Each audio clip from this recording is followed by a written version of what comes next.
5 jam. 5 jam nggak putus zikir. Nggak sanggup. Ngantuk. Dengan pembiasaan itu, memang terkadang yang seperti ini perlu sedikit dipaksakan. Karena kalau belum terbiasa, kita sering lalai ketika di atas kendaraan, hanya scroll-scroll HP, hanya lihat kanan kiri, padahal lisan nganggur. Bahkan kadang Bapak Ibu sudah berada di dalam masjid, yang ini merupakan jelas tempat ibadah. Tapi lisannya nggak dipakai, cuman bengong saja. Dia diam, merem. Karena untuk berzikir itu butuh effort. Yaitu memaksakan diri untuk umi-umi membaca zikrullah, subhanallah, alhamdulillah, la ilaha illallah, atau zikir-zikir yang lainnya. Terus zikir yang perlu dibaca apa Pak Ustadz? Bebas. Anda menghafal zikir apa? Alhamdulillah kalimat-kalimat thayyibah yang kita baca pasca sholat saya hafal. Tidak ada zikir yang rumit, yang khusus, yang perlu Anda baca. Karena zikrullah itu kalimat yang mudah untuk diucapkan lisan. Pak Ustadz, saya bisa minta ijazah zikir nggak? Nggak perlu ya. Dan Anda tidak perlu minta ijazah zikir kepada siapapun, karena zikir itu sudah diberikan Nabi SAW kepada semua umat manusia. Sehingga tidak ada jalur khusus, ini sanad zikir khusus. Tidak ada. Saya nggak punya sanad zikir khusus. Dan Nabi SAW ngasih zikir kepada kita dengan kalimat-kalimat yang mudah. La ilaha illallah mudah nggak? Mudah. Subhanallah. Semuanya hafal. La haula wa la quwata illa billah. Hafal. Astaghfirullah wa atubu ilaih. Subhanallah. Anda bisa membaca zikir apapun. Karena Anda dalam melakukan zikir tidak harus dengan lafaz tertentu. Baik. Selanjutnya kita kembali ke buku. Sekarang kita mau baca halaman berapa? 41. Judulnya, Anda tidak punya kepentingan dengan urusan orang lain. Baik. Salah satu di antara penyebab yang membuat kita jadi kehilangan banyak waktu adalah kita memberikan perhatian kepada urusan orang lain yang sebenarnya kita tidak punya kepentingan dengannya. Agak kepo dengan urusan orang lain, pengen tahu, menggali lebih dalam, dan seterusnya. Padahal kepentingan kita nggak ada. Maka di bagian ini kita akan belajar tentang bagaimana salah satu adab yang diajarkan Nabi SAW. Dalam hadis dari Abu Hurairah radhiyallahu anhu, Rasulullah SAW bersabda, Masmu Abi Hurairah. Bapak tahu siapa nama asli Abu Hurairah? Nggak tahu. Siapa nama asli Abu Hurairah? Abdurrahman bin Sakhar. Abdurrahman bin Sakhar. Kelas berapa, Dek? Kelas 5. Yang lain kelas berapa ini? Ulama berbeda pendapat mengenai nama asli Abu Hurairah. Lebih terkenal dengan kunyahnya daripada nama aslinya. Sehingga saking terkenalnya kunyahnya, maka nama aslinya sampai hilang dalam tulisan-tulisan sejarah. Maka terjadilah perbedaan pendapat, dan pendapat yang paling masyhur adalah Abdurrahman. Ayahnya namanya Sakhar. Abdurrahman bin Sakhar. Ibunya seorang muslimah, sementara bapaknya tidak ada penjelasan. Apakah dia muslim ataukah seorang non-muslim. Dan Abu Hurairah dikenal sebagai sahabat yang paling banyak meriwayatkan hadis dari Nabi SAW. Bukan karena beliau paling banyak menerima dari Rasulullah SAW, tapi paling banyak menyampaikan dari Rasulullah SAW. Kok bisa, Pak? Karena marbotnya Masjid Nabawi. Masjid Nabawi punya marbot. Jadi, dalam menyampaikan hadis, itu ada 2 aktivitas yang dilakukan. Ada aktivitas tahammul, ada aktivitas ada. Ada tahammul, ada.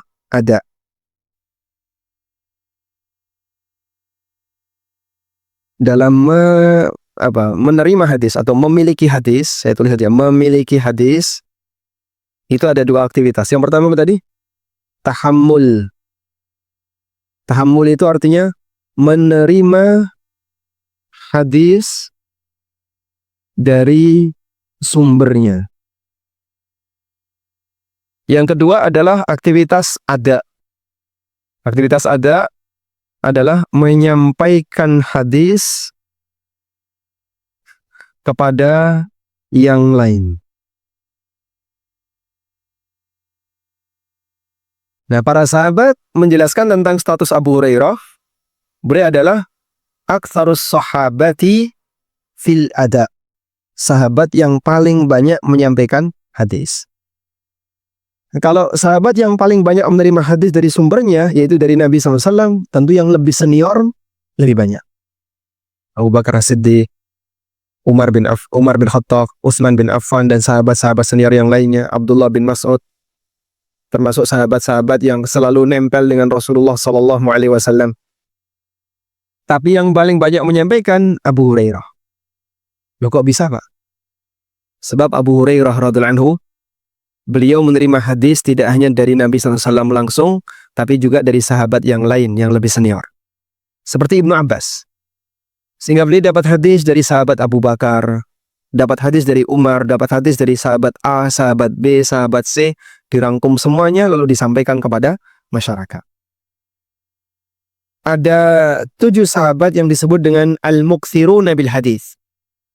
7 sahabat yang banyak meriwayatkan hadis. 4 dari Ansar, 3 dari Muhajirin. 4 yang Ansar itu siapa saja? Sahabat Abu Hurairah. 4 yang bukan orang Quraisy.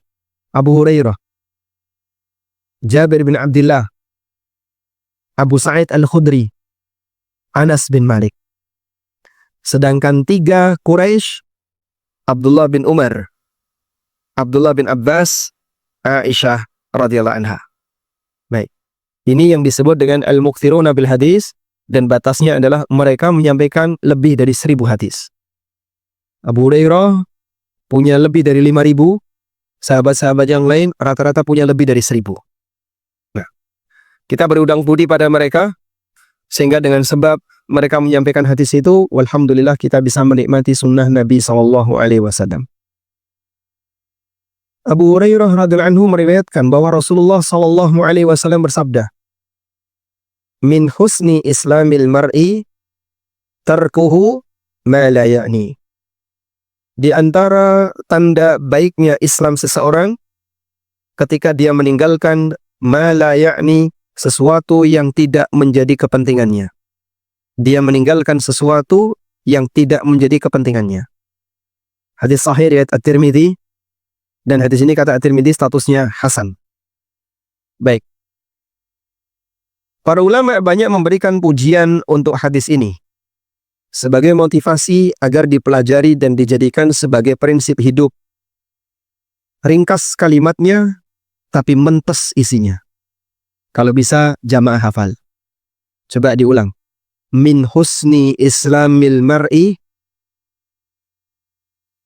min husni islamil mar'i tarkuhu ma la ya'ni. Hafal? Belum. Berapa kali diulang hafal? Min husni islamil mar'i tarkuhu ma la ya'ni. Min husni islamil mar'i tarkuhu ma la ya'ni. Kalau bisa hafal ya. Bagian dari tanda kesempurnaan Islam seseorang adalah dia meninggalkan apa yang tidak menjadi kepentingannya. Sekarang kita lihat bagaimana komentar para ulama tentang hadis ini. Ibnu Rajab rahimahullah mengatakan, "Hadzal haditsu aslun min usulil adab." Hadis ini termasuk salah satu di antara prinsip adab. Bagian dari prinsip adab adalah kau tinggalkan apa yang tidak menjadi kepentinganmu. Sehingga fokus dengan apa yang menjadi kepentinganmu. Kalau itu bukan kepentinganmu, kau tinggalkan. Hamzah Al-Kinani mengatakan, "Hadzal hadits sulusul Islam." Hadis ini merupakan sepertiga dari ajaran Islam. Demikian pujian yang disampaikan oleh Al-Kinani. Ibnu Hajar Al-Haytami mengatakan, "Hadzal hadits rubu'ul Islam." Hadis ini adalah seperempat Islam. Ala ma qalahu Abu Dawud, seperti yang pernah disampaikan oleh Abu Dawud. Wa aqulu, tapi kalau menurutku, bal huwa nis'ul Islam. Hadis ini setengahnya Islam. Bal huwal Islamu kulluhu, bahkan hadis ini adalah seluruhnya ajaran Islam. Semua prinsip ajaran Islam ada dalam hadis ini. Di mana kita diajarkan untuk selalu fokus kepada apa yang menjadi kepentingan kita. Sekali lagi, kalau itu bukan kepentingan kamu, tinggalkan. Baik. Karena seseorang akan kehilangan banyak waktu, kehilangan banyak tenaga kalau dia lebih sibuk dengan kepentingan orang lain. Kalau di samping bapak ada orang buka WA sedang chattingan dengan istrinya, bapak di sebelah kanan atau sebelah kirinya, pengen ngelirik nggak pak? Pengen ngelirik nggak orang yang sedang buka WA kemudian wah kayaknya kok ada tanda-tanda apa? Bapak bisa melihat, kira-kira pengen lihat nggak? Nggak sengaja lihat, pengen ngelirik nggak? Dia chattingan apa sama istrinya? Itu contoh apa pak itu? Dia kepo dengan urusan orang lain. Anda jalan bareng bersama istri, tiba-tiba ketemu rumah, dicat warna tertentu. Oma kok pink. Duh, kamu ngapain mau komentar kayak gitu? Itu kan bukan rumah kamu. Tapi terkadang tiba-tiba ada orang yang berkomentar tentang cat rumahnya, bentuknya, dan seterusnya. Kenapa dia komentar? Dia kepo, dia merasa punya kepentingan dengan dia. Padahal mau dicat warna A, warna B, terserah yang punya rumah. Kurang lebih seperti itulah di mana kita ini sering ya kepo dengan apa yang ada di tangan orang lain atau urusan orang lain. Sekarang kita lihat keterangan para ulama. Ada banyak keterangan bagus yang disampaikan para ulama berkaitan dengan hadis ini. Kita sebutkan di antaranya. Fahada ya'ummu at-tarka lima la ya'ni. Hadis ini mencakup segala bentuk meninggalkan sesuatu yang kita tidak punya kepentingan. Baik berupa ucapan, melihat sesuatu, mendengar sesuatu, menyentuh sesuatu, berjalan ke arah sesuatu, sampai memikirkan sesuatu. Wasairil harakatidz zahiratil batinah, dan semua gerakan yang lahir maupun yang batin. Fahadhihi kalimatun syafiyatun fil wara'. Sehingga hadis ini merupakan kalimat yang sangat kunci berkaitan dengan masalah wara'. Maka orang kalau ingin belajar jadi orang wara', tinggalkan apa yang tidak menjadi kepentingannya. Fokus dengan apa yang menjadi kepentingannya. Sehingga disebut oleh Ibnu Qayyim, fahadhihi kalimatun syafiyatun fil wara'. Ini merupakan kata kunci dalam masalah wara'. Sekarang ada lihat. Ada orang beli koran. Bahkan dia langganan. Tiap hari dia beli koran. Ditumpuk itu koran di dalam rumahnya. Pertanyaannya, kalau kita misalnya baca koran Pak ya, dari halaman depan sampai halaman terakhir, ujung sampai ujung, kita punya kepentingan nggak dengan semua berita itu? Mungkin ada yang punya, mungkin ada yang tidak punya. Sehingga nggak setiap hari berita yang diterbitkan oleh koran kita punya kepentingan di sana. Sehingga mungkin berita ini saya punya kepentingan, mungkin berita ini saya tidak punya kepentingan. Tapi orang berlangganan koran dan dia baca koran itu. Pada dari ujung sampai ujung, satu pun berita dia nggak punya kepentingan. Biasanya orang baca koran berapa jam? Orang baca koran berapa jam? 2 jam. Lama sekali. 1 jam. Subhanallah. 1 jam kalau dipakai baca Quran, dapat berapa? 1 juz. Dia baca koran. Satu pun tidak punya kepentingan. Tapi itu rutin, Pak. Tiap hari seperti itu. Rutinitas dia selalu baca koran tiap hari, belum lagi nanti nyetel TV isinya berita, nonton apalagi isinya berita, radio juga isinya berita.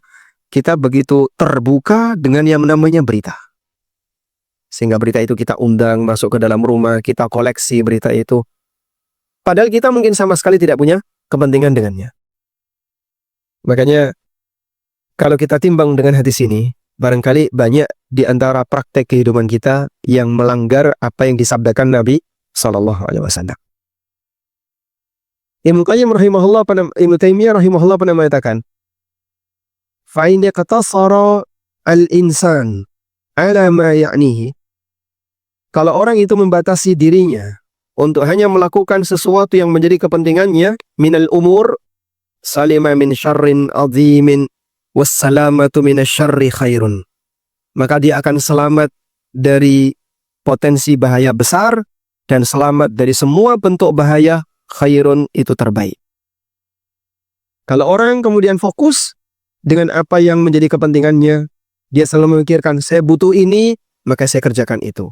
Saya butuh bagian ini, saya lakukan itu. Fokus dengan itu terus, dia akan selamat dari segala yang bahaya.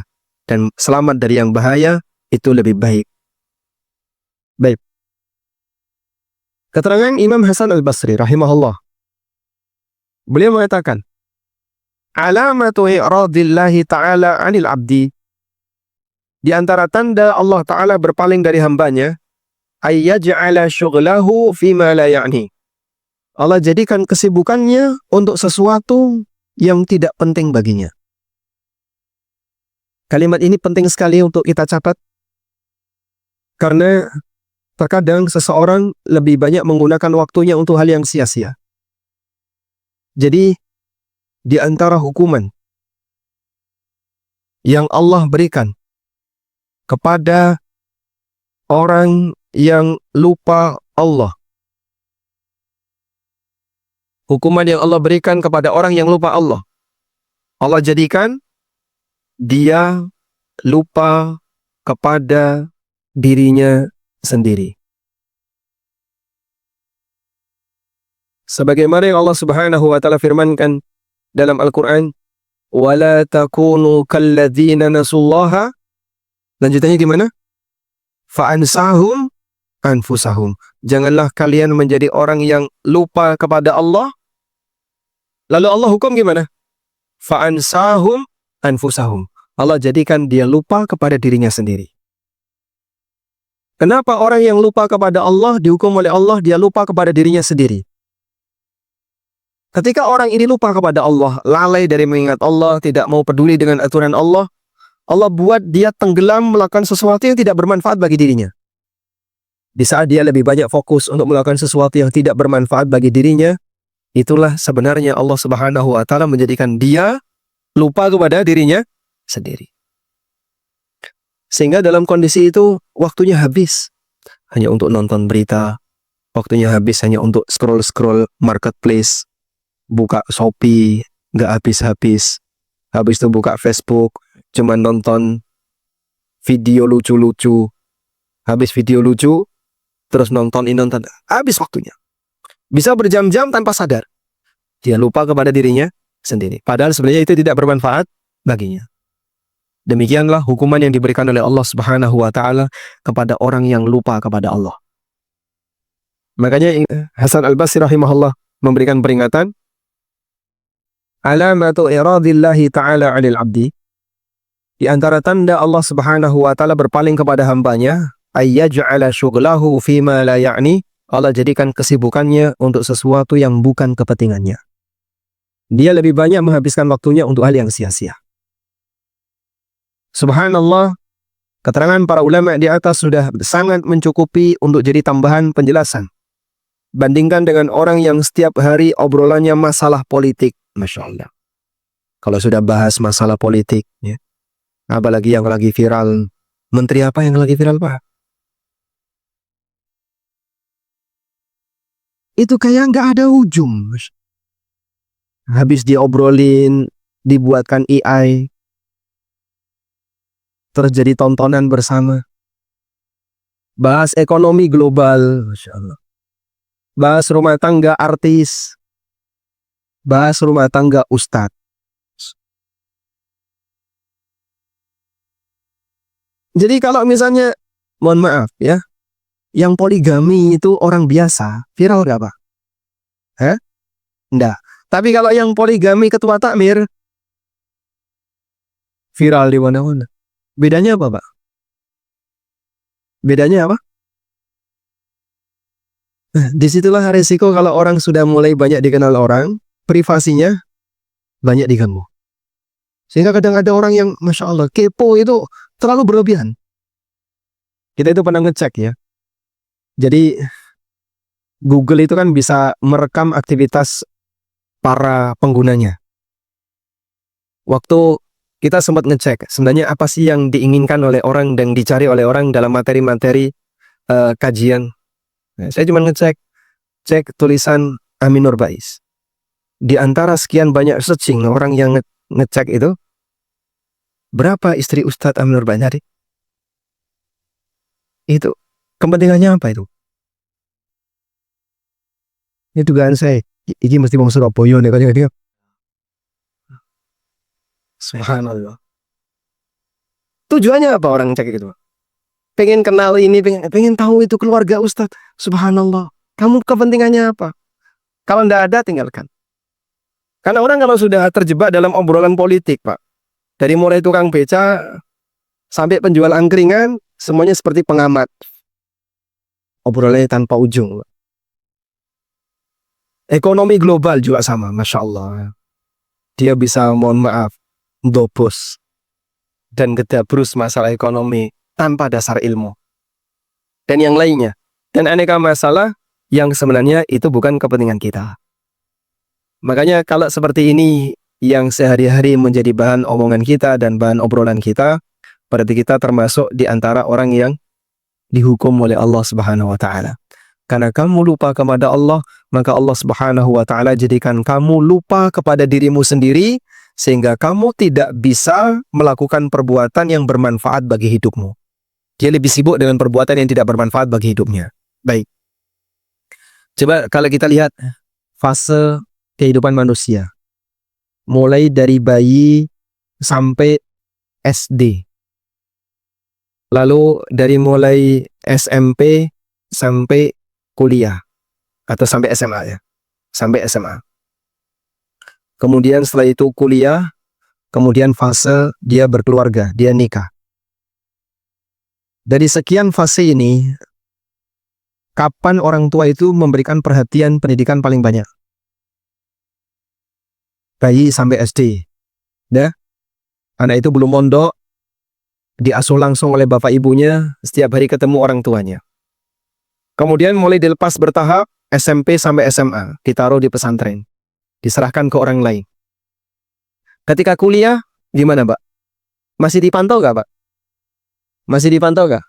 Mungkin masih dipantau, tapi lebih longgar. Kalau sudah berkeluarga, dilepas. Nah, begitu Anda sudah berkeluarga, Anda sudah tidak ada lagi yang perhatian terhadap edukasi Bapak Ibu. Sekarang perhatian itu diserahkan kepada Anda masing-masing. Berarti saya harus mengedukasi diri saya sendiri. Kita semuanya harus mengedukasi diri kita masing-masing. Begitu Pak? Anda sudah tidak seperti dulu. Ada yang memperhatikan nilai, ada yang memperhatikan pelajaran, memperhatikan kedisiplinan, aktivitas apa yang harus kita lakukan, dicek sama orang lain. Sekarang nggak ada Pak. Dikembalikan kepada diri kita masing-masing. Maka Anda adalah guru Anda sendiri. Nah, selanjutnya, tinggal pilihkan apa yang akan Bapak berikan, apa yang akan Bapak berikan kepada diri Bapak. Sehingga kalau kita pilihkan materi-materi yang baik, kita pilihkan suara-suara yang baik, bacaan-bacaan yang baik, maka berarti kita masih komitmen untuk menjaga pendidikan bayi kita sendiri. Tapi kalau orang merasa sudah dewasa, kemudian dia membebaskan dirinya terserah mau ngapain, kira-kira apa yang terjadi? Dia tadi mengarah kepada sesuatu yang tidak bermanfaat. Sehingga mohon maaf, bisa jadi kehidupan anak kecil lebih tertib daripada yang dewasa. Sebab anak kecil ini dijaga sama yang dewasa. Awas, kalau makan duduk, bapak yang ngerokok karo mayu. Ini nggak boleh, harus pakai tangan kanan, nggak boleh makan pakai tangan kiri. Kalau ngudut nganggo tangan kanan atau kiri? Kanan. Sehingga seolah-olah aturan seperti itu hanya berlaku untuk anak kecil. Yang dewasa meremehkan. Makan bleng-bleng tidak pernah baca basmalah, pakai tangan kiri terasa biasa. Padahal kalau kita lihat anak kecil makan seperti itu, kita menegurnya. Atamuruna an-nasa bil birri wa tansawna anfusakum. Apakah kau nyuruh orang untuk berbuat baik sementara kau sendiri melupakan dirimu? Jadi pendidikan adab itu berlaku untuk siapa, Pak? Untuk anak TK, SD, SMP, SMA, atau untuk semuanya? Realitanya untuk anak kecil. Sehingga kita kalau melihat anak kecil melakukan pelanggaran, cilik ngerokok, rentuk. Sing gede, habis sesuatu ku dewe. Apakah seperti itu?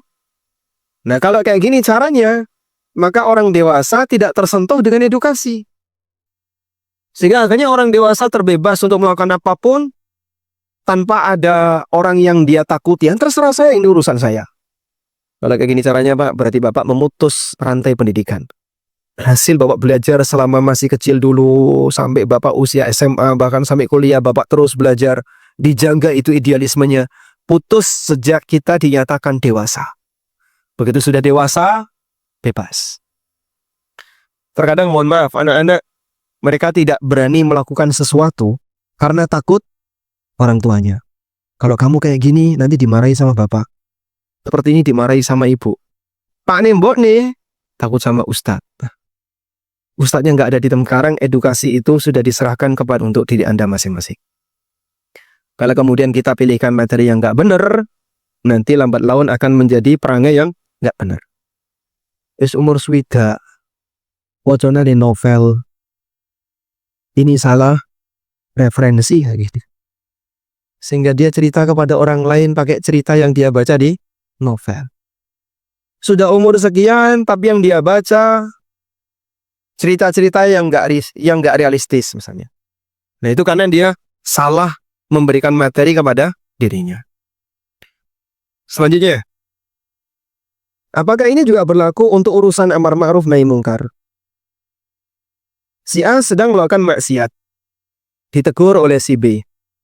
Tapi si A tidak terima, dan dia mengatakan, kamu jangan ikut campur urusan saya.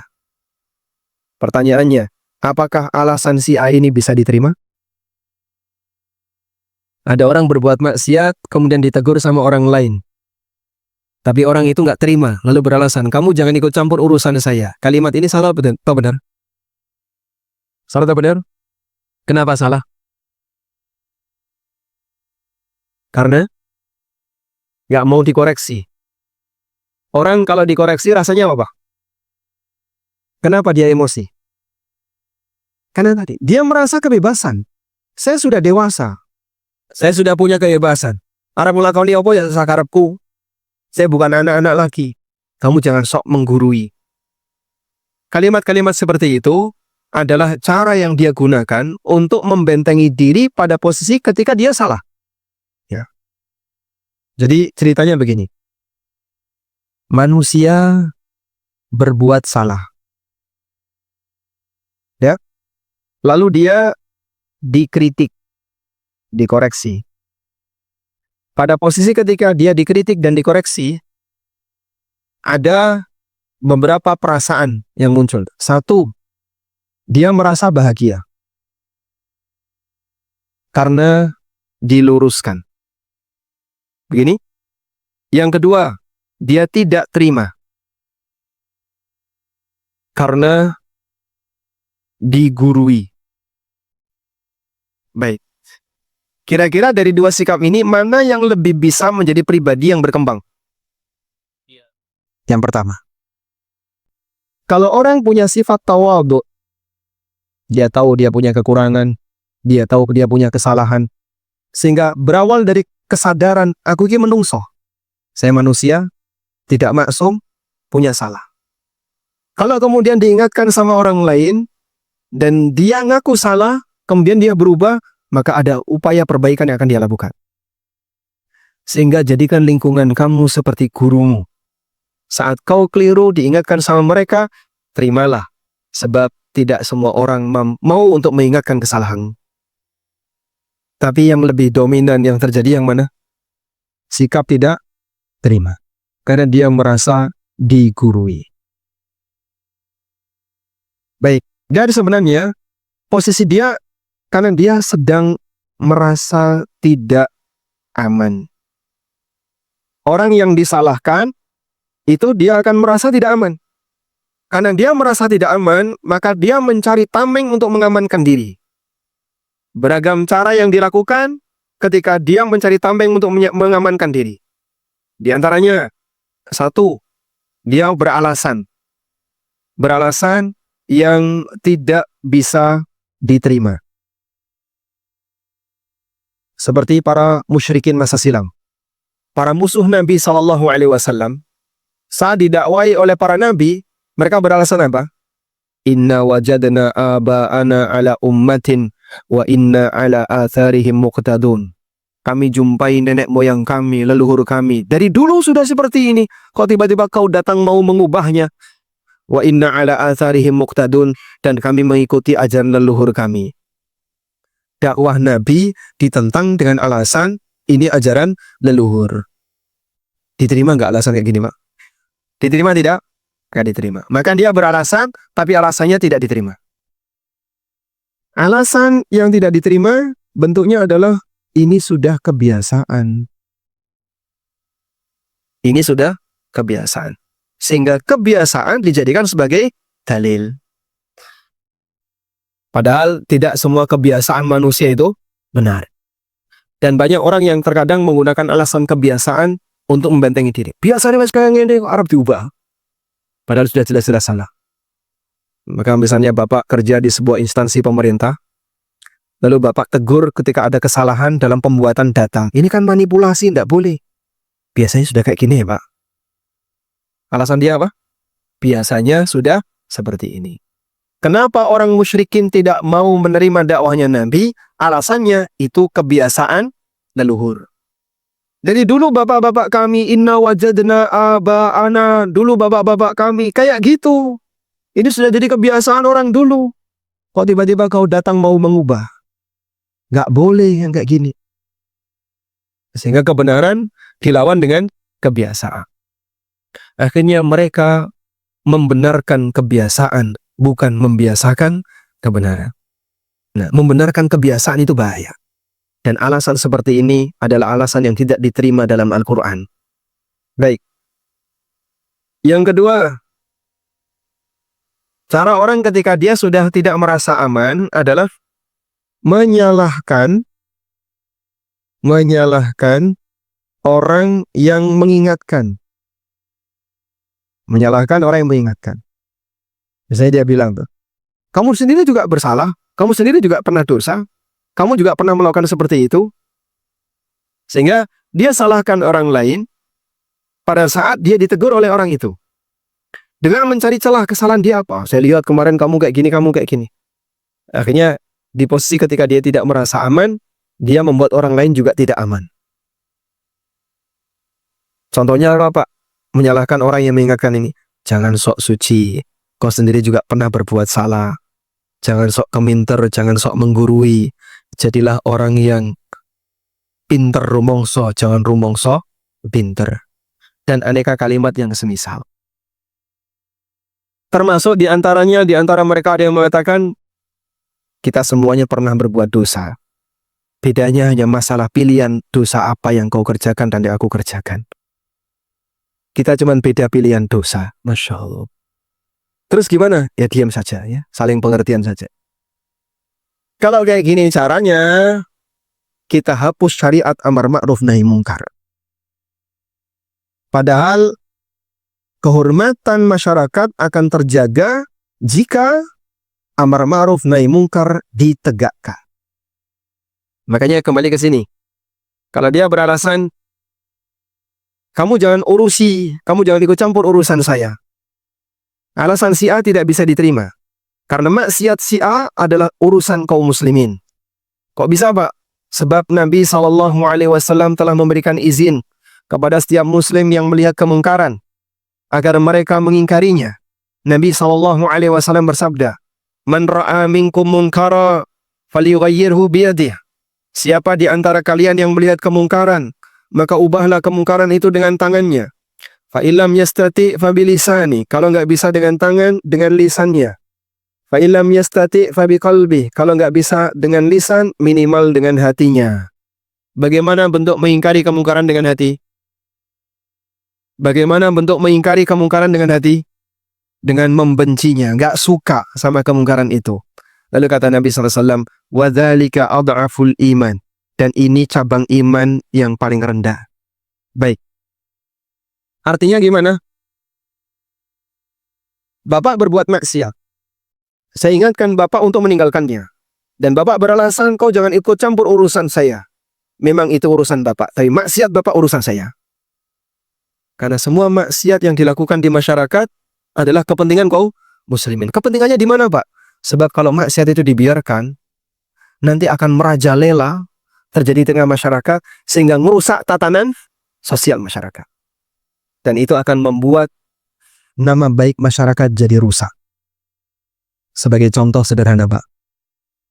Mungkin Anda di Surabaya tahu titik-titik tertentu yang orang kalau datang malam hari ke daerah itu pasti dicurigai.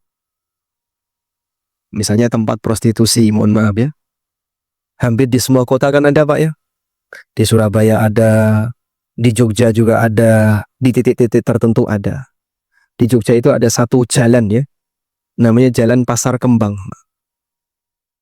Sarkem. Pasar Kembang. Ini jalan dikenal sebagai jalan yang kalau malam banyak hiburan malam. Terutama hotel-hotel melati ya, yang menyediakan aneka hiburan malam. Sudah? Nah, stasiun Jogja itu di sebelahnya Sarkem. Stasiun Jogja itu di sebelahnya Jalan Sarkem. Bapak mau kemana kok rapi kayak gitu, pakai sepatu, wangi, mau ke Sarkem. Masya Allah, itu sudah dicurigai, Pak. Padahal dia mau berangkat ke stasiun. Karena pintu selatan stasiun Jogja itu lewat Jalan Sarkem tadi. Nah, maksudnya gimana ini, Pak? Kalau orang datang ke sana itu dicurigai. Sehingga kampung ini menjadi hancur namanya gara-gara apa? Aneka maksiat merajalela. Maka rusak nama baik kampung ini disebabkan karena orang berbuat maksiat di sana bebas tanpa hambatan. Mau berzina silahkan, mau mendem silahkan, mau judi silahkan, mau melakukan aneka moli mau bebas. Itulah kampung yang namanya kemudian hancur. Kita tidak ingin, Pak, kampung seperti itu kemudian merembet-merembet ke tempat yang lain. Dulu kalau daerah sini yang terkenal apa, Pak? Doli ya. Tapi sudah ditutup. Habis ditutup, buka lagi. Oh enggak. Oh pindah. Ditutup permanen. Kalau misalnya bapak-bapak malam-malam ke Doli, pamit ke istrinya, kira-kira gimana? Hah? Kalau dulu ya. Bapak, mau kemana Pak? Doli. Jam siji arep Doli. Kira-kira gimana? Hah? Disangoni. Mana disangon? Orang akan curiga. Kenapa curiga? Karena tempat ini tempat maksiat. Tapi kalau bapak misalnya malam-malam pamit ke istrinya, saya mau ke Gayung Sari. Ngapain Pak? Iktikaf. Disangoni ya ada. Itulah yang namanya citra masyarakat. Sehingga kalau kita ingin membangun citra yang baik di masyarakat, jaga amar ma'ruf nahi mungkar. Maka ada sebagian di antara ulama mengatakan al-amru bil ma'ruf wan nahyu 'anil munkar safinatu nuhin. Amar ma'ruf nahi mungkar itu seperti perahu Nabi Nuh. Man raqiba najah wa man ghabara gharaka. Siapa yang naik ke perahu Nabi Nuh, dia akan selamat, dan siapa yang ketinggalan, dia akan tenggelam. Terus untuk bisa mewujudkan seperti ini, Pak, caranya gimana, Pak? Ada dua cara. Cara yang pertama adalah keberadaan tokoh yang dia komitmen dengan amar ma'ruf nahi mungkar. Sehingga membuat masyarakat mereka malu kalau sampai ada kemungkaran datang ke situ. Ada orang mau judi sabung ayam, jangan di sini, ada Mbak Yai. Ada orang mau mabuk-mabukan, jangan di sini ada Kiai. Jangan di sini ada Ustadz, ada ini. Akhirnya mereka nggak berani untuk membawa maksiat datang ke kampung itu disebabkan ada siapa? Tokoh yang selalu menjaga komitmen amar ma'ruf nahi mungkar. Maksiat takut untuk masuk, Pak. Saya masih ingat betul ya. Bapak tahu Paciran, Pak? Paciran Lamongan. Itu kampung asli saya. Maciran Lamongan, BBL ke barat dikit. Dulu ada salah satu tokoh besar Muhammadiyah. Beliau adalah Kiai Haji Abdurrahman Syamsuri. Orang sering menyebutnya Iman. Sezaman dengan Iman itu ada banyak sekali kiai-kiai yang tinggal di Maciran. Ada Kiai Ridwan, itu pendiri pondok saya. Ada Kiai Salamun Ibrahim. Saya ketemu beliau ketika beliau usianya sudah 70 ke atas. Dan waktu itu saya masih SMP, belajar ke beliau.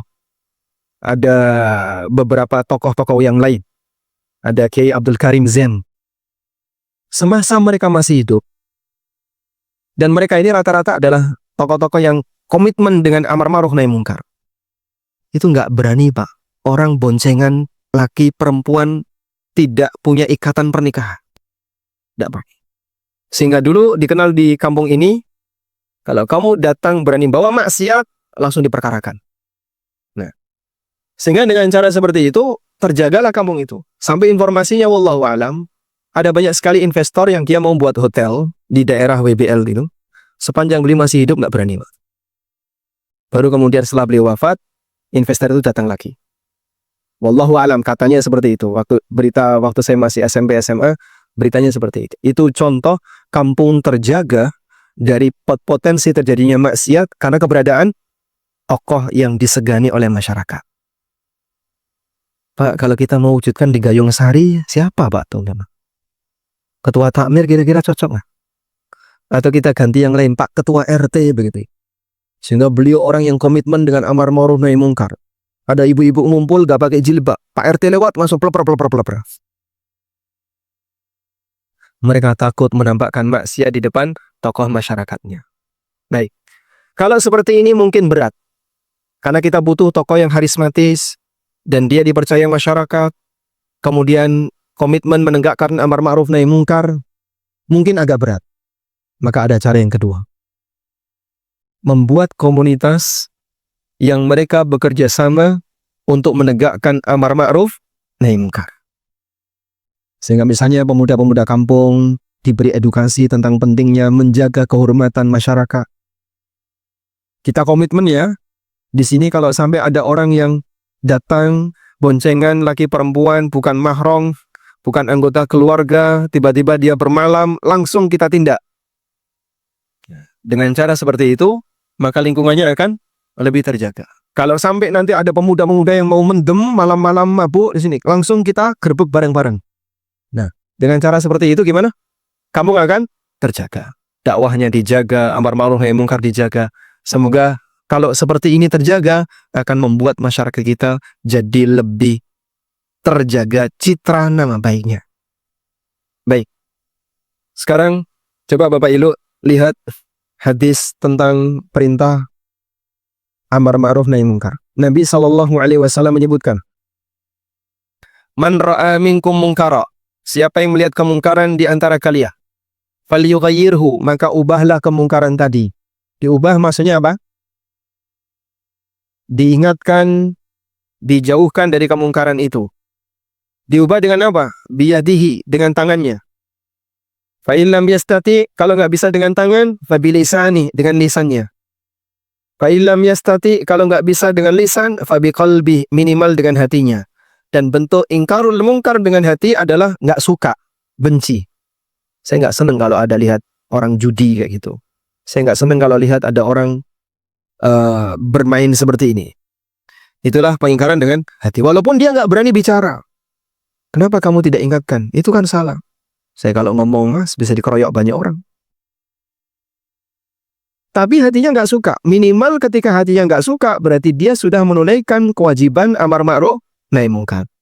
Dan dalam kondisi itu, Nabi SAW menyebut, وَذَلِكَ أَضْعَفُ الْإِيمَانِ. Yang mengingkari dengan hati itu, kondisi iman yang paling lemah.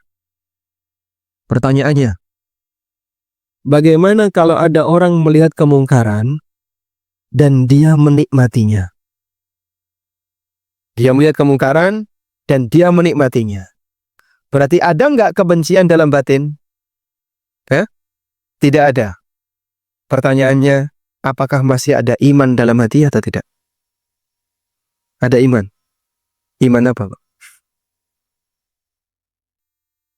mengingkari dengan hati disebut oleh Nabi sallallahu alaihi wasallam iman yang paling lemah.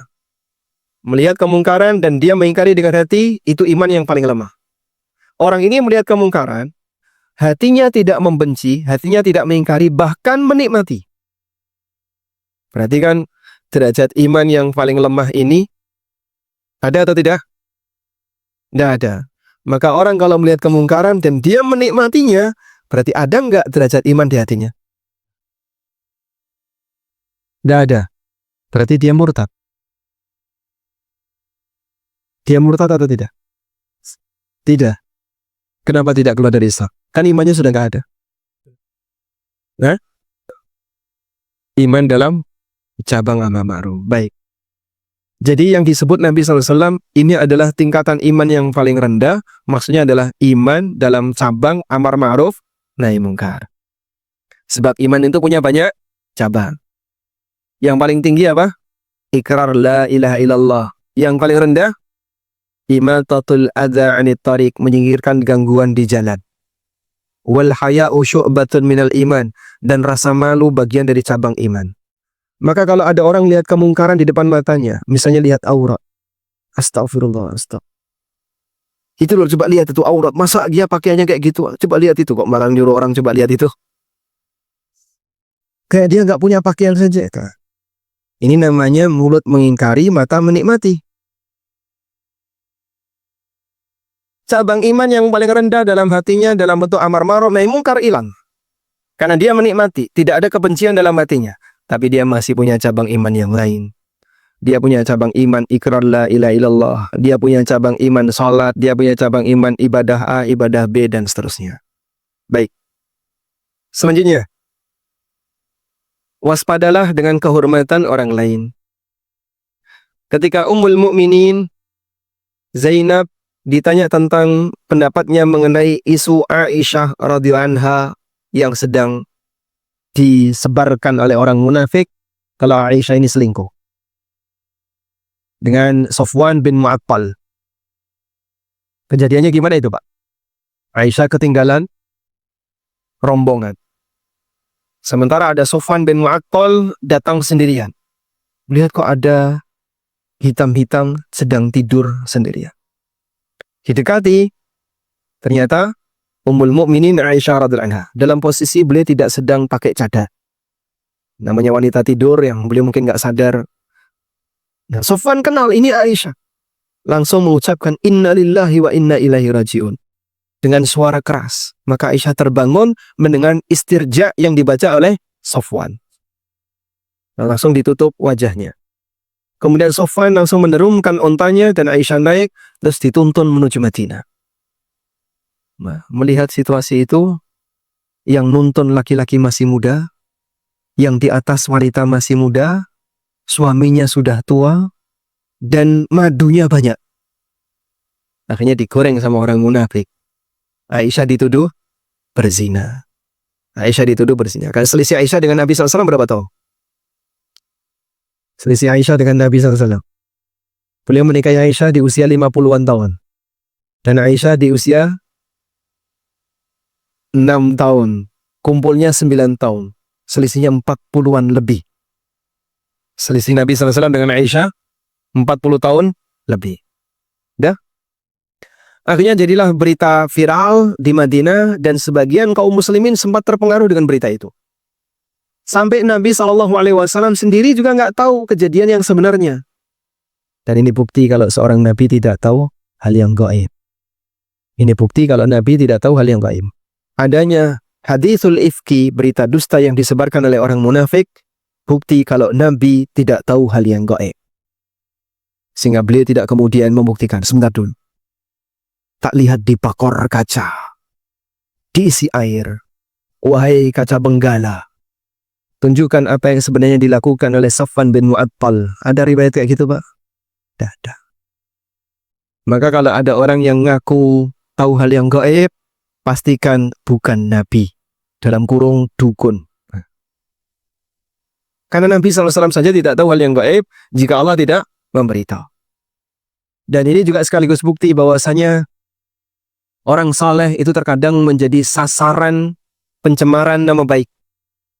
Kurang apalagi keluarga Rasulullah Shallallahu Alaihi Wasallam. Tapi manusia jahat senang ketika kehormatan nama baik keluarga Nabi Sallallahu Alaihi Wasallam tercemar. Makanya pada saat muncul berita semacam ini dibuat semakin viral. Dulu pernah mengalami seperti itu Nabi Musa alaihissalam. Nabi Musa alaihissalam tujuannya apa?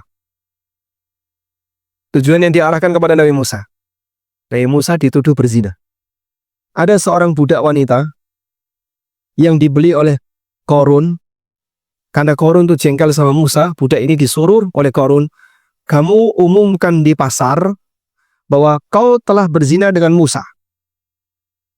Maka ketika wanita ini mengumumkan di pasar, Bani Israel terbagi menjadi 3. Satu, percaya dengan wanita ini kan korban, pengakuan korban diterima. Sehingga praktek zina itu wanita dianggap apa? Korban. Dan laporan korban diterima. Yang pertama. Yang kedua, meragukan. Benar nggak sih Nabi Musa itu berzina? Jangan-jangan wanita ini benar. Jangan-jangan dia dusta. Dia ragu. Yang ketiga, mengingkari. Pasti wanita ini berdusta. Baik, dari 3 ini menurut Anda sikap yang benar yang mana? Perlu tabayun dulu atau mempercaya? Tabayun dulu. Perlu tabayun dulu? Perlu tabayun dulu nggak? Ya? Berita yang sudah jelas dusta nggak perlu tabayun. Mau tabayun apa yang ditabayuni, Pak? Jelas-jelas itu dusta. Maka sikap ragu ini harusnya tabayun dulu ini. Ini sikap yang nggak benar. Mana mungkin seorang Nabi berzina? Sehingga yang benar mutlak wajib diingkari. Baik.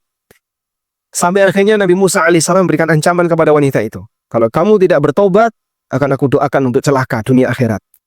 Wanita itu ketakutan, kemudian dia bertobat dan mencabut tuduhannya. Kemudian Zainab pernah ditanya oleh Nabi Shallallahu Alaihi Wasallam tentang bagaimana pendapat beliau mengenai kasus Aisyah. Apa kata Zainab? Ya Rasulullah, ahmi sam'i wa basari. Ya Rasulullah, aku jaga pendengaran dan penglihatanku. Aku nggak mau tahu tentang itu. Sehingga Aisyah ketika mengalami situasi itu, Zainab, walaupun Zainab ini dengan Aisyah kadang kurang akrab. Karena di antara istri Nabi SAW terbagi menjadi 2 kubu. Kubu Aisyah dan kubu Zainab. Mereka tidak akur. Tapi Zainab ketika dimintai komentar, tidak memanfaatkan kesempatan. Mumpung ini madunya yang selama ini saingan dengan dia. Nah, sekalian saja disingkirkan dari keluarga Nabi SAW. Zainab tidak punya keinginan seperti itu. Sehingga beliau mengatakan, ya Rasulullah, ahmi basari wa sam'i. Ya Rasulullah, aku jaga pendengaran dan penglihatanku. Nah, seperti ini yang cocok ya. Jadi kalau Bapak Ibu mendengar berita tentang rumah tangga Ustadz A, Ustadz B, kok ditanya sama orang, Bu, katanya ibu dekat sama Ustadz ini. Itu kenapa sih Ustadz itu? Jawablah, ahmi basari wa akhlis. Aku jaga pandangan mataku dan penglihatanku. Serta pendengaran. Bisa Pak kira-kira Pak? Raiso Pak. Berita itu kalau sudah sampai ke ibu-ibu, lebih cepat viral. Insyaallah. Apalagi mohon maaf, orang kalau sudah menyampaikan berita, potensi penambahannya besar. Sehingga orang kalau disuruh menyampaikan berita, berkurang enggak, tambah iya. Tapi kalau disuruh menyampaikan uang, bertambah tidak, berkurang iya. Wallahu a'lam wa sallallahu ala nabiyyina Muhammadin wa ala alihi wa sahbihi wa sallam. Sambung Pak. Ada pertanyaan dari Masya Allah. Assalamualaikum warahmatullahi wabarakatuh. Waalaikumsalam warahmatullahi wabarakatuh. Saya kalau hadir di kajian naik Gojek, bagaimana hukumnya Ustaz?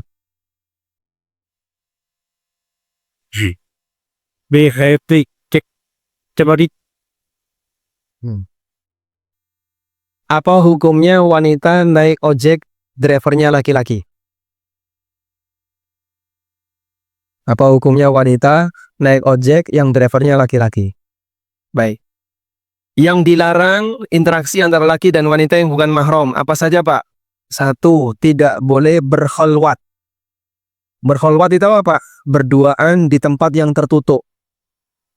Misalnya di dalam rumah berduaan, di dalam mobil berduaan, sementara tempatnya tertutup tidak bisa dilihat oleh orang lain. Seperti ini namanya apa? Berkhalwat. 1 ya. Yang kedua, bersentuhan fisik lawan jenis. Sudah? Seperti ini juga tidak boleh. Baik. Yang ketiga, ikhtilat.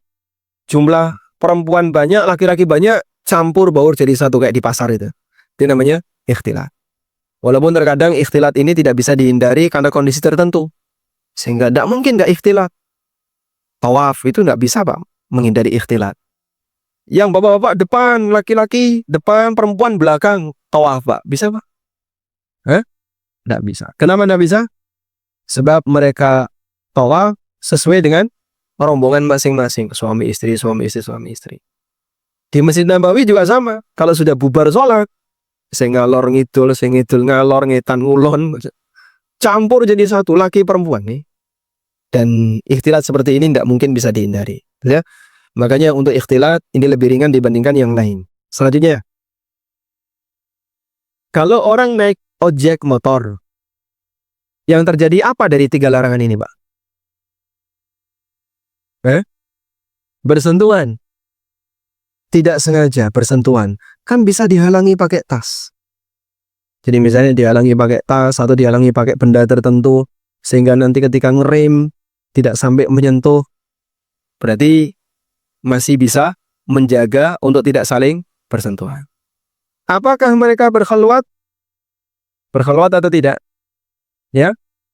Berkhalwat enggak? Tidak. Kenapa tidak berkhalwat? Dilihat banyak orang. Sehingga berangkat dari rumah sampai masjid ini yang lihat banyak. Maka tidak terhitung berkhalwat. Sudah? Berarti pelanggaran yang pertama bisa dijaga, tidak sampai bersentuhan. Pelanggaran yang kedua tidak terjadi. Nah, berarti boleh atau tidak? Tidak boleh. Boleh atau tidak? Nah, Nabi SAW pernah naik onta bersama beberapa rombongan. Lalu beliau ketemu Asma bintu Abi Bakar. Asma waktu itu sedang gendong biji ditaruh di kepala beliau, dibawa dari kebun menuju rumah untuk dijadikan makanan kuda. Ketika Nabi SAW melihat Asma dalam situasi itu, Rasulullah SAW menderungkan ontanya dan minta Asma untuk bonceng. Tapi Asma teringat cemburunya Zubair bin Awam sehingga Asma menolak. Akhirnya karena Asma menolak, Rasulullah SAW melanjutkan perjalanan menuju Madinah. Sampai di rumah Asma cerita, menyampaikan kalau tadi ditawari Nabi SAW bonceng. Asma dengan Nabi mahram atau bukan? Mahram atau bukan? Kenapa bukan? Karena Asma ini saudara ipar. Asma dengan Aisyah apanya? Adik kakak sebapak. Saudara sebapak beda ibu. Baik. Nah, ketika Asma cerita sama suaminya, Zubair bin Awam, kemudian Asma bilang, aku teringat cemburunya kamu sehingga aku tidak mau naik. Apa kata Zubair? Andai kan kau naik, lebih aku senangi daripada kau harus mengangkat ini dari kebun sampai rumah. Dan ini jadi dalil oleh sebagian untuk mengatakan bahwa boncengan lawan jenis hukumnya boleh selama tadi tidak terjadi sentuhan dan dilihat banyak orang. Artinya tidak terjadi khalwat. Baik, kok fatwa aneh kayak gini, Pak? Bukan saya yang pertama ngomong kayak gini, Pak. Cuman mungkin jarang disinggung oleh sebagian. Yang pernah menyampaikan seperti ini Syekh Mustafa Al-Adawi. Dan ini pernah dibahas dalam forum para asatidzah di KPMI, diangkat oleh Ustadz Muhammad Yasir STDI, Jember, dan sempat dibahas bersama. Ya kalau memang tidak ada pelanggaran syar'i, kembali kepada hukum asal, boleh. Wallahu a'lam. Aneh nggak rasanya, Pak? Aneh? Baru tahu. Bukan berarti merekomendasikan ya, tapi menjelaskan status hukum. Kalau seperti ini masih diizinkan. Menjelaskan status hukum, bukan merekomendasikan. Baik, sekarang misalnya ada ibu-ibu berangkat dari rumah ke kajian, naik Grab mobil. Nah, Cuman berdua, driver dan seorang ibu. Tertutup kacanya. Boleh? Nggak boleh. Solusinya gimana, Pak? Buka jendelanya. Nggak pakai AC. Angin jendela, Pak. Karena kalau Anda tutup jendelanya, maka khalwah. Apalagi kaca mobil di Indonesia itu agak gelap. Beda kalau yang di Arab kan tidak boleh terlalu gelap. Maksimal sekian persen. Kalau di tempat kita sampai gelap gulita, nggak kelihatan luar dalam. Ya. Jadi seperti ini tidak boleh karena dia berkhalwat. Maka solusinya adalah buka kaca agar dia kelihatan dari luar. Wallahu a'lam. Ya. Kalau ada tambahan satu orang tidak masalah. Sehingga naik angkot itu boleh. Kan banyak orang di situ.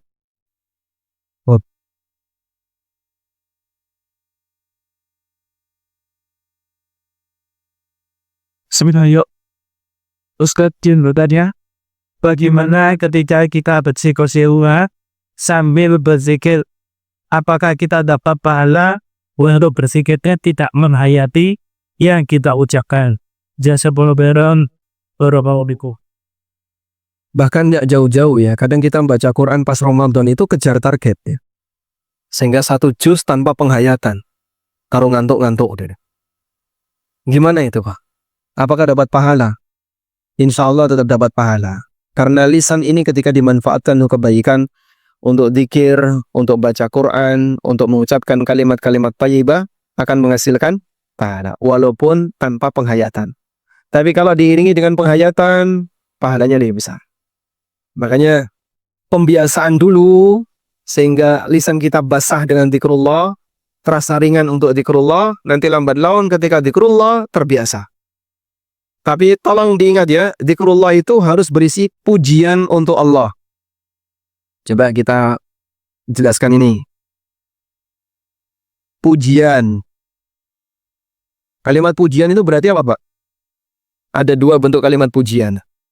Menyebutkan kelebihan. Yang kedua, menyucikan dari kekurangan. Inilah bentuk pujian. Ya?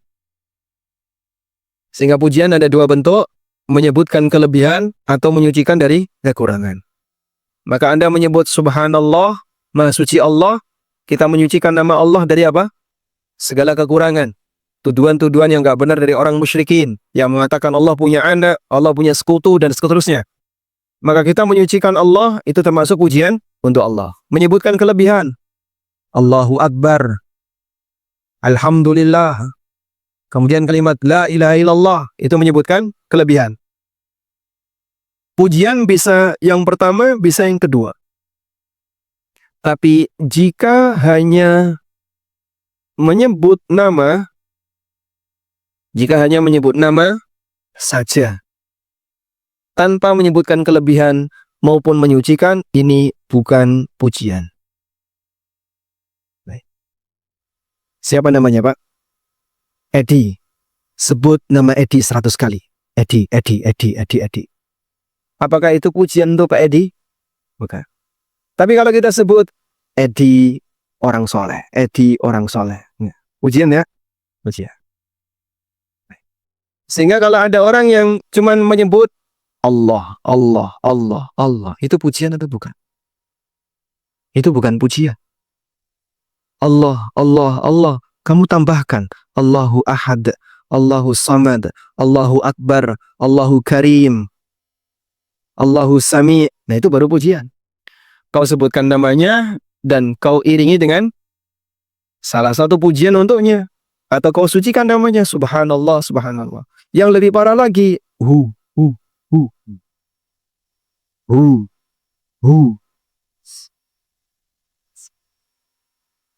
Karena pemahaman seperti inilah sampai muncul sebagian orang mengatakan 1 hisapan rokok berpahala. Karena ketika dia ngerokok terus, ini apa-apaan orang kayak gini. Ngawur dia. Apakah hu itu pujian? Nih.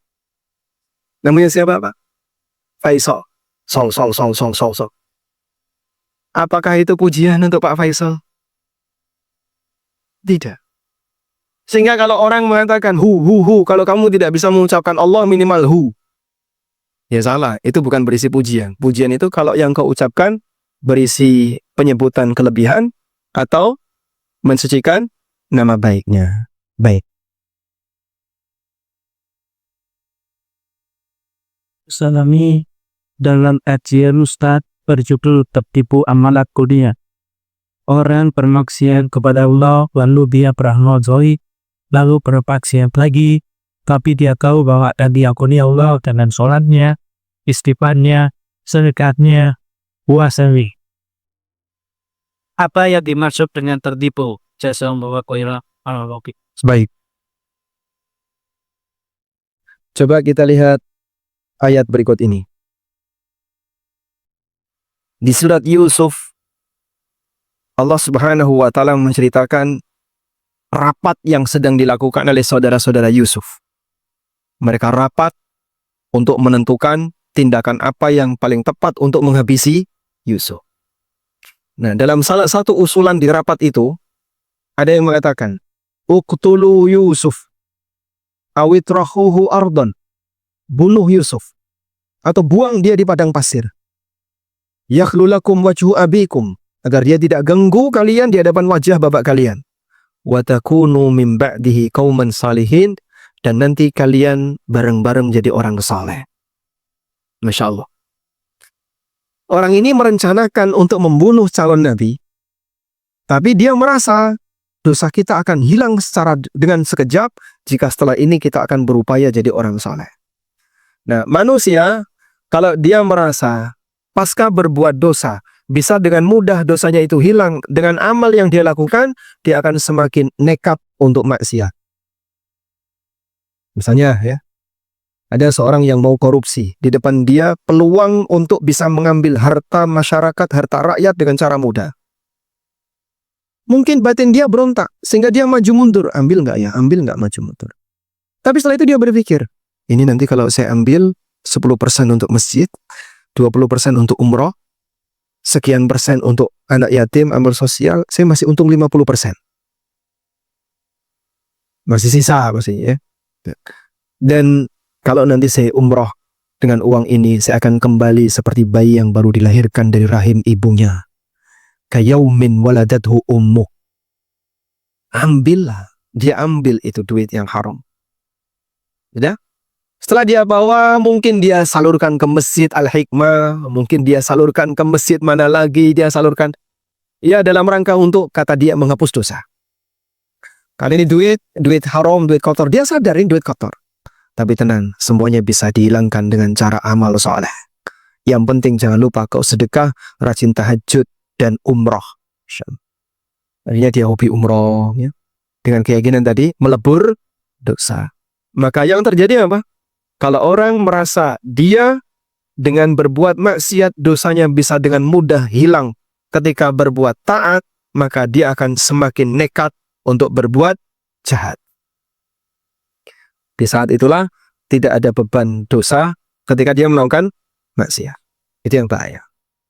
Makanya Bapak Ibu, yang perlu diwaspadai berkaitan dengan mereka yang terkadang ketika berbuat maksiat tapi tidak ada kesadaran, merasa bersalah, merasa terbebani dengan aneka maksiatnya, dia akan semakin berani untuk bertahan berbuat maksiat. Wallahu a'lam. Ustaz, saya mau bertanya. Saya sudah menikah 4 bulan dan tipu mertua hanya punya satu anak, yaitu istri saya. Yang berdaulat tulang lututnya mulai rapuh, tetapi suaminya masih kuat bekerja. Jadi waktu itu kami ini pos, tetapi tidak diperbolehkan karena orang tua atau mertua sudah sepuh. Bagaimana cara saya menanggapinya? Apa ada dalil mertua dan mertua harus pisah? Apa ada dalil mertua dan menantu harus pisah? Kalau disuruh nyarikan dalil agak susah. Cuman rumah Nabi SAW dan rumah Fatimah itu pisah, tapi bersebelahan ya. Rumah Aisyah, belakangnya rumah Fatimah radhiyallahu anha. Baik. Meskipun ini semuanya kembali kepada urf yang berlaku di masyarakat. Kembali kepada seperti apa budaya yang berlaku di masyarakat. Kalau budaya yang berlaku di masyarakat, kedewasaan anak yang sudah menikah akan semakin baik ketika mereka berpisah dengan mertua, maka melakukan seperti ini insya Allah hal yang baik. Tapi seperti ini kondisional ya, tidak harus dipaksakan. Harus seperti ini, kalau tidak kayak gini saya nggak mau, ya nggak usah kaku-kaku kayak gitu. Anda tetap bisa bersikap fleksibel. Yang penting adalah baik untuk semuanya. Jika kalau ternyata Anda tinggal di rumah mertua, memberi kesempatan bagi istri untuk berbakti kepada ibunya yang ada masalah di lututnya, sehingga membantu sang ibu, di saat yang sama juga bisa berkhidmat untuk suami, maka tinggal di situ barangkali yang terbaik bagi Anda. Sehingga Anda tetap beramal soleh kepada istri dan kepada ibu mertua dengan cara ngasih izin istri Anda untuk berbakti kepada ibunya. Atau kalaupun misalnya Anda merasa nggak nyaman, kebebasan saya jadi kurang ya Pak. Kalau tinggal bersama mertua, nanti kalau ngobrol apapun kedengeran misalnya. Sehingga nggak nyaman, apalagi pengantin baru, kan suka nonton bareng Pak. Misalnya, ya Pak. Terus gimana? Mungkin Anda perlu ngekos, tapi silakan kos yang tidak jauh. Ya, silakan Anda cari kos-kosan, tapi kos-kosan yang tidak jauh dari rumah mertua. Sehingga tetap bisa berinteraksi intensif dengan mertua tanpa harus tinggal dalam satu atap. Wallahu a'lam. Pintu surga, orang tua pintu surganya anak yang paling tengah. Ije bertanya, bagaimana kalau saudara kita menitipkan anaknya kepada orang tua kita? Dan harus diingatkan, karena orang tua mengeluh kecapean ketika memboros tangannya. Apakah termasuk urusan kita juga untuk meningkatkan tersebut? Kalau itu beresiko bagi orang tua Anda, sehingga orang tua jadi kecapean, terhalangi untuk melakukan aktivitas yang lain, karena dititipi anak kecil yang blidik misalnya, maka Anda boleh ngasih peringatan kepada saudara, ini ibu kecapean, bisa nggak kau datangkan pembantu, agar ibu tidak kecapean. Mungkin itu lebih baik. Sehingga apakah mengingatkan ini termasuk ikut campur urusan orang lain? Ya, jawabannya tidak. Anda punya kepentingan di situ. Dalam rangka apa? Menjaga kesehatan ibu. Sehingga insya Allah tidak masalah kalau diingatkan. Wallahu a'lam. Bismillahirrahmanirrahim. Pertanyaan di luar tema dari Bapak Wahdimin. Apa hukumnya menanam kolor tembakau?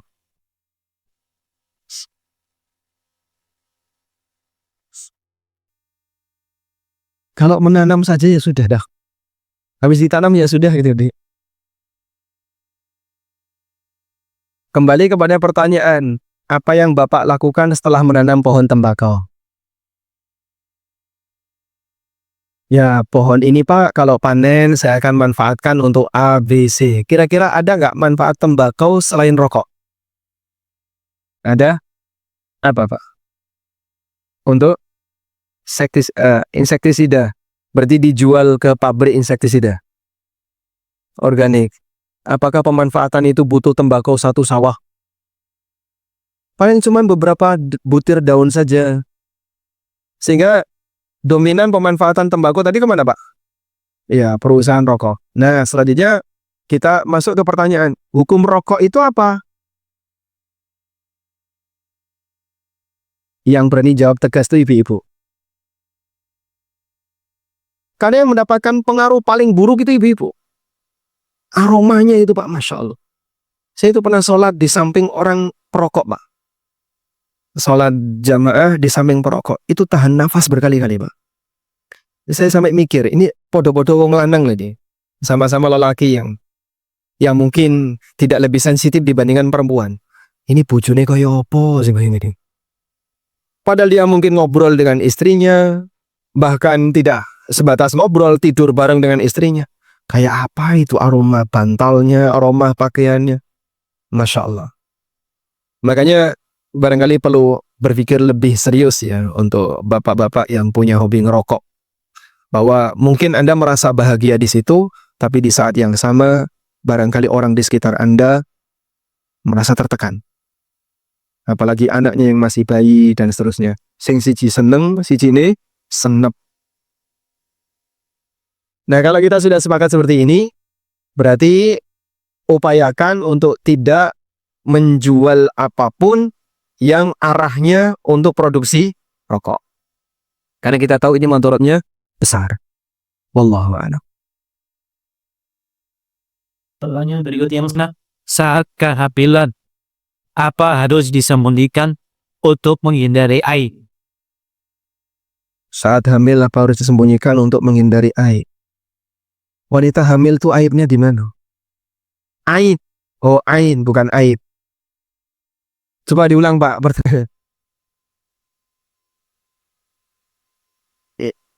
Salah makhraj, salah apa makhraj? Makhrajnya harus benar itu, Pak. Coba, yuk. Saat kehamilan, apa harus disembunyikan untuk menghindari aib? Ain ya. Ain?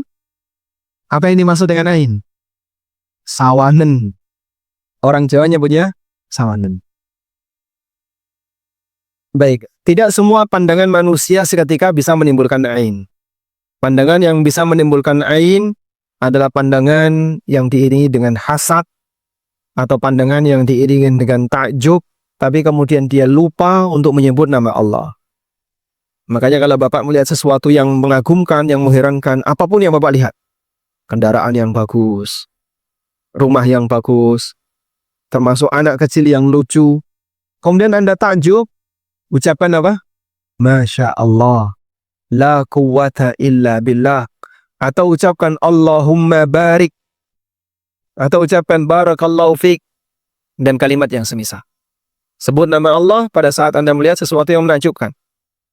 Karena Allah tidak ridho ketika ada hambanya yang kagum dengan makhluknya, sementara sang hamba lupa kepada Khaliknya.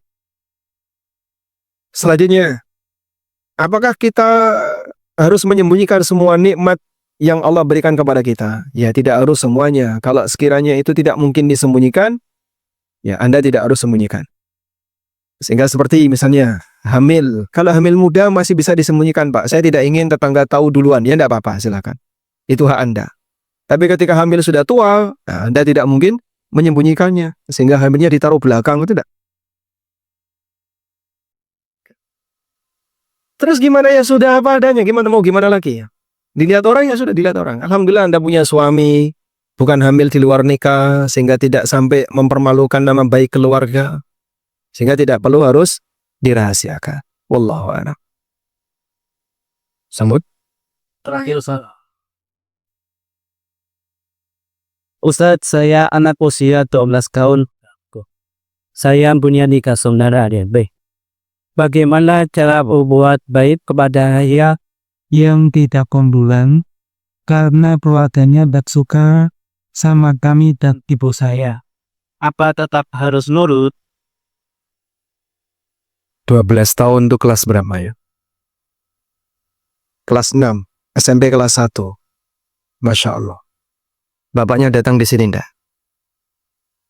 Datang. Kayaknya tulisannya, walau alam tulisannya rapi, kayaknya tulisannya apanya? Tulisan Bapak pinjam nama anak ya. Apa yang harus dilakukan oleh anak ketika suami istri bapak ibunya pisah ya? Tidak ada istilah mantan anak. Kalau mantan suami, mantan istri, ada. Ikatan pernikahan bisa putus, tapi ikatan nasab sifatnya abadi. Walaupun bapaknya kafir, tetap disebut sebagai nasab. Anas bin Malik, Malik bin Nadhr. Bapaknya Anas, yaitu Malik bin Nadhr, mati kafir. Abdullah bin Mas'ud, Mas'ud mati kafir. Dan banyak sahabat yang bapaknya mati kafir. Tapi mereka tetap bernisbah kepada bapaknya. Maka tidak masalah ketika sang anak bernisbah kepada bernasab kepada bapaknya walaupun beda agama. Sebab ikatan nasab itu abadi, tidak putus. Baik. Namun kalau pernikahan bisa putus, perceraian adalah jalur yang diberikan oleh syariat untuk memutus pernikahan. Kalau pernikahan putus, bukan berarti nasab hilang. Bapak tetap bapak walaupun suami istri berpisah. Makanya kalau ada suami istri cerai, lalu misalnya anak-anak ikut ibunya. Nah, terkadang bawaan kebencian sang ibu kepada mantan suaminya itu nggak hilang-hilang. Sampai dia halangi anaknya, kamu jangan ketemu bapakmu, pokoknya sampai ketemu bapakmu. Bapaknya ingin berusaha ketemu, dia halangi. Ini ibu yang nggak benar kayak gini. Dia ngajari anaknya untuk durhaka kepada bapaknya. Dan sebaliknya, ada bapak yang ngajari anaknya durhaka kepada ibunya.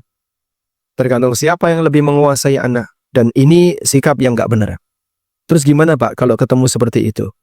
Ya, tidak boleh itu dipertahankan. Sehingga berikan kesempatan bagi masing-masing orang tua untuk berinteraksi dengan anaknya. Dan berikan kesempatan bagi anak untuk berbakti kepada orang tuanya.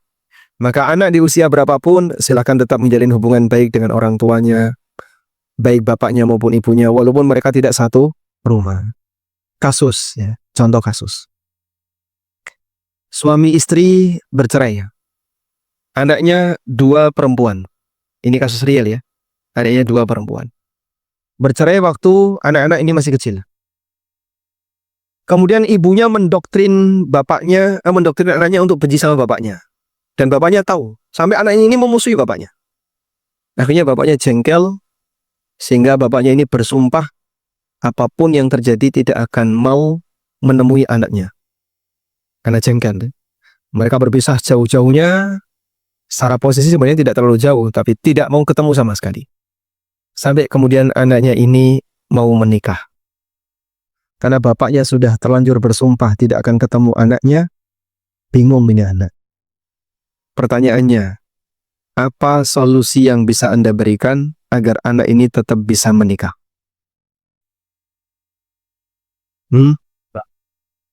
Bapaknya mau wali hakim kan? Kan bapaknya masih hidup.